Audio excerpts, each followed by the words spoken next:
اور غالباً یہ حدیث میں نے کل بھی کسی جگہ سنائی تھی. یہ ذکر احادیث کے اندر مختلف الفاظ سے وارد ہوئی ہے، لیکن میں نے جن الفاظ سے آپ کے سامنے پڑھی میں وہی الفاظ سنا دیتا ہوں.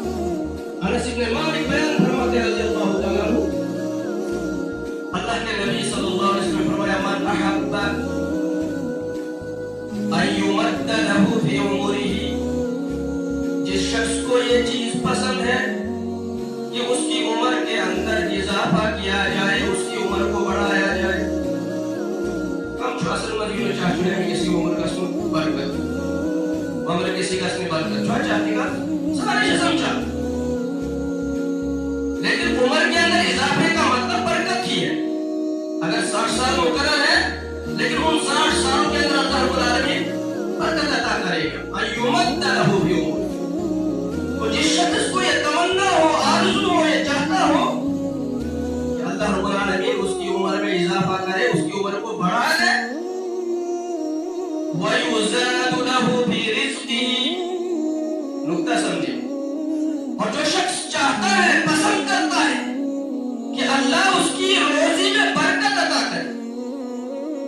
جسم سارے محتاج، ہم سب روزی کے لیے ترس رہے ہیں، اسی لیے تو ہمارا نوجوان جو ہے اس چیز کا رونا رو رہا ہے کہ روزگار ہی نہیں ہے، بے روزگاری کا عالم ہے.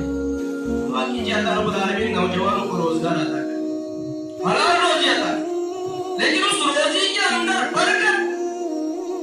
فرمایا وَيُزَادُ لَهُ فِي رِزْقِهِ، جو شخص یہ چاہتا ہے کہ اس کی رزق کے اندر اضافہ کیا جائے، اس کو دو کام کرنے چاہیے، دو کام کرنے چاہیے. اور آپ اور ہم باسط مسلمان یہ 100% یقین رکھ سکتے ہیں اور رکھنا چاہیے. یہ دنیا کے کسی انسان کا کلام نہیں ہے، یہ کلام ہے جناب محمد الرسول اللہ صلی اللہ علیہ وسلم کا، جو 100% درست.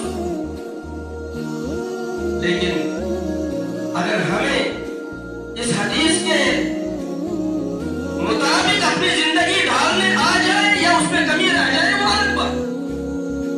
اور میں جو شخص یہ چاہے کہ اس کی عمر میں اضافہ ہو، برکت ہو، اس کی روزی میں برکت ہو، فَلْيَبَرَّ وَالِدَيْهِ، یہ پہلی چیز. اسے چاہے کہ وہ اپنے والدین کے ساتھ نیک سلوک کرے. اور نیک سلوک کیا ہے؟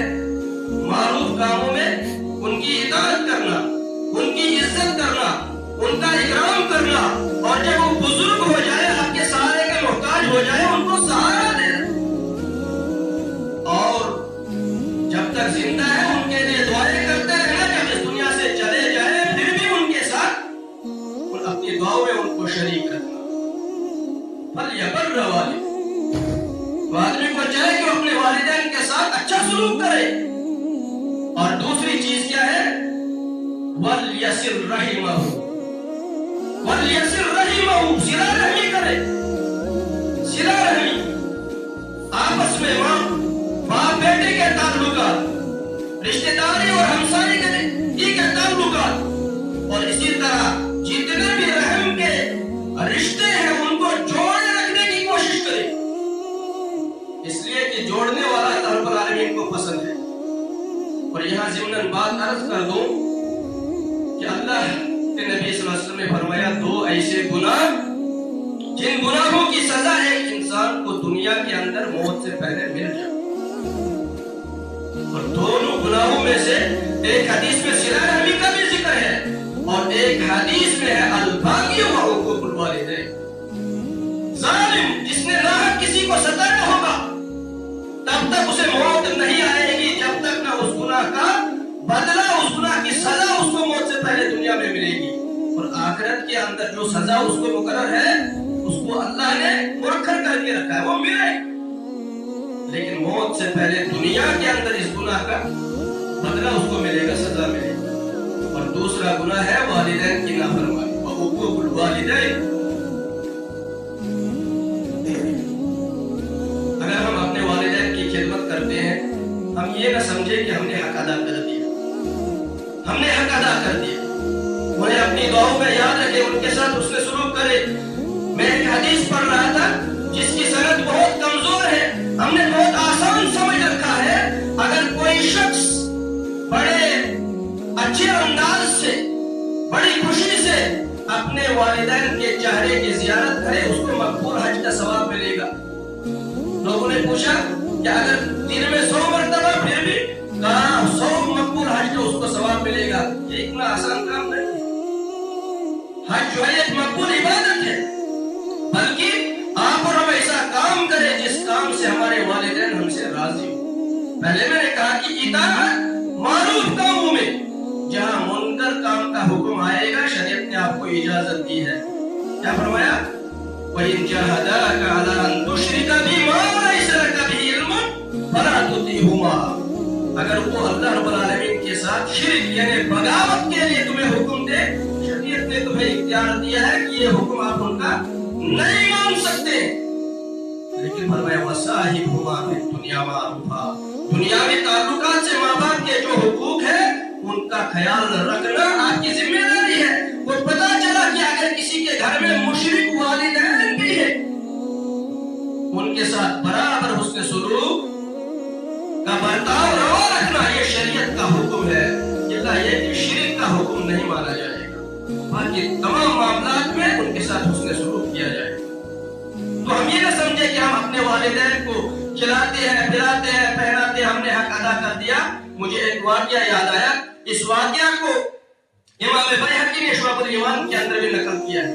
امام مروزی رحمہ اللہ نے بھی اس کو نقل کیا ہے اور ابن ابی الدنیا نے بھی اس کو اخلاق کے باب میں جو ہے وہ نقل کیا ہے. واقعہ اس طرح سے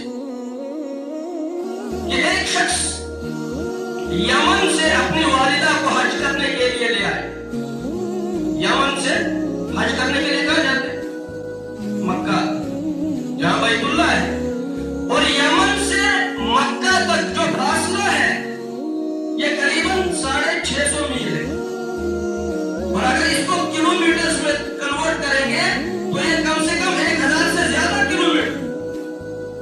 وہ 1000 سے زیادہ کلومیٹر وہ اپنی بوڑھی والدہ کو پیٹھ پر سوار کر کے بیت اللہ کے حج کے لیے آیا. اور اس وقت حج پر مشہور صحابی حضرت عبداللہ ابن عمر رضی اللہ تعالی عنہما بھی امیر حج تھے. وہ بھی حج پر تھے بیٹھے ہوئے تھے. اس دوران دیکھا کہ ایک شخص طواف کر رہا ہے اس کی پیٹھ پر ایک خاتون ہے اور وہ اپنی زبان سے کچھ اشعار پڑھ رہا.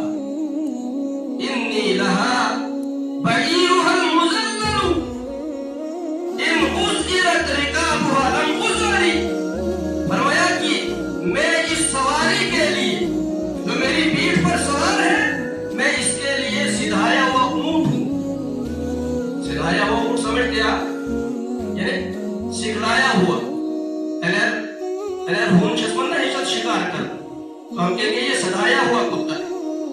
تو کہا کہ میں اس سواری کے لیے جو میری پیٹھ پر ہے میں اس کے لیے سدھایا ہوا اونٹ ہوں. ان غزرت رکابها لم غزری. فرمایا اگر اس کے سواروں کو ڈرایا جائے خوف زدہ کیا جائے لم غزری میں خوف زدہ ہونے والا نہیں ہوں. عبداللہ ابن عمر نے کہا کہ یہ کون عجیب باتیں کر رہا ہے. دوران طواف اس کو ذرا پکڑ کر لو. اور جب پکڑ کے لایا اس نے سمجھا کہ میں آج صحابی رسول عبداللہ ابن عمر کے پاس اپنا یہ بیان جاری کر کے بہت اونچا مقام حاصل کروں گا. عبداللہ ابن عمر کہا کہ میں نے یمن سے اپنی والدہ کو پیٹھ پر رات کر جو ہے بیت اللہ کے حج کے لیے لایا ہوں.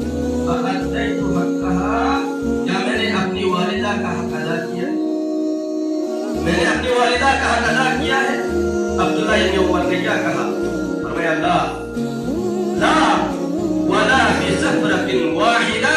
جو زچگی کا اسے تکلیف ہوا تھا بچہ جنتے وقت جو زچگی کا اسے تکلیف ہوا تھا اس تکلیف میں لی جانے والی ایک سانس کا بھی بدلہ ابھی تک ادا نہیں. ہم یہ نہ سمجھے کہ ہم والدین کو کھلاتے پلاتے ہیں پہناتے ہیں بس والدین کا حق ادا ہو گیا. ہمیشہ ان کے ساتھ ادب کے ساتھ کلام کرے ان کی عزت افزائی کرے جب تک وہ